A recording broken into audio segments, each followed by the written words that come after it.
स्वामी विवेकानंद की जयंती से, बाबा गोरखनाथ की पावन धरती से युवा अधिकार एवं न्याय यात्रा का प्रारंभ हुआ था। आजमगढ़ हितों को लेकर, बेरोजगारों के मुद्दों को लेकर, छात्रों के मुद्दों को लेकर, उनके अधिकारों की रक्षा।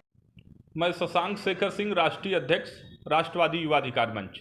किस प्रकार प्रेस वार्ता हो रहा है? 12 जनवरी स्वामी विवेकानंद की जयंती से, बाबा गोरखनाथ की पावन धरती से युवा अधिकार एवं न्याय यात्रा का प्रारंभ हुआ था।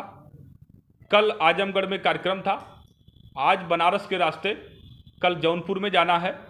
उसी संबंध में छात्रों, नौजवानों, बेरोजगारों के अधिकारों के संरक्षण और संवर्धन हेतु, उनको न्याय दिलाने हेतु युवा अधिकार एवं न्याय यात्रा प्रारंभ की गई है। आगे और कहाँ कहाँ तक जाएगा?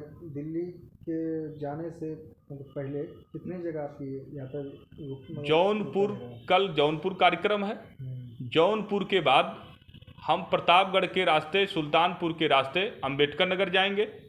अंबेडकर नगर के बाद अयोध्या होते हुए बाराबंकी, लखनऊ, सीतापुर, शाहजहांपुर, बरेली, रामपुर, मुरादाबाद, अमरोहा, मेरठ, हापुड़, गाजियाबाद के रास्ते नई दिल्ली जंतर मंतर पर जाएंगे और 8 सूत्री माननीय प्रधानमंत्री जी को मांग पत्र सौंपेंगे। क्या क्या मांगे हैं? 5 सूत्रीय मांग नौजवानों से संबंधित है।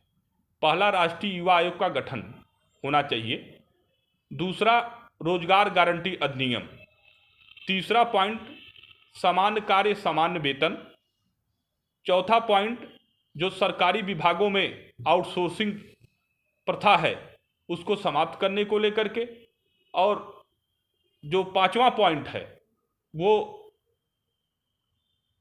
शिक्षा जगत में आप देखेंगे जो निजीकरण है, जो व्यवसायीकरण है, जो महंगाई है शिक्षा में, जो असमानता है, उन सारी चीज़ों को चुस्त दुरुस्त करने के लेकर के, और किसानों के लिए राष्ट्रीय किसान आयोग के गठन, और जो मजदूर और श्रम विरोधी जो मजदूरों के खिलाफ एक कानून लॉकडाउन के दौरान हुआ था, जिस तरीके से किसान आज धरने पर बैठे हैं, किसान अपने अधिकारों को लेकर के, अपने मांग को लेकर के दिल्ली में डटे हुए हैं, तो उसमें एक श्रम कानून भी था। लॉकडाउन के दौरान लोगों को पता नहीं चल रहा था, जिस समय कृषि कानून पास किया गया उसी समय श्रम कानून का भी जिक्र होना चाहिए। मजदूरों का वो कानून रद्द होना चाहिए, क्योंकि प्राइवेट कंपनियों में काम करने वाला व्यक्ति, मजदूर, चाहे आप श्रमजीवी पत्रकार यूनियन ही है, वो दावा नहीं कर सकता वो जो कानून है। इन सारे मुद्दों को लेकर के हम 8 सूत्री मांग पत्र प्रधानमंत्री जी को सौंपेंगे।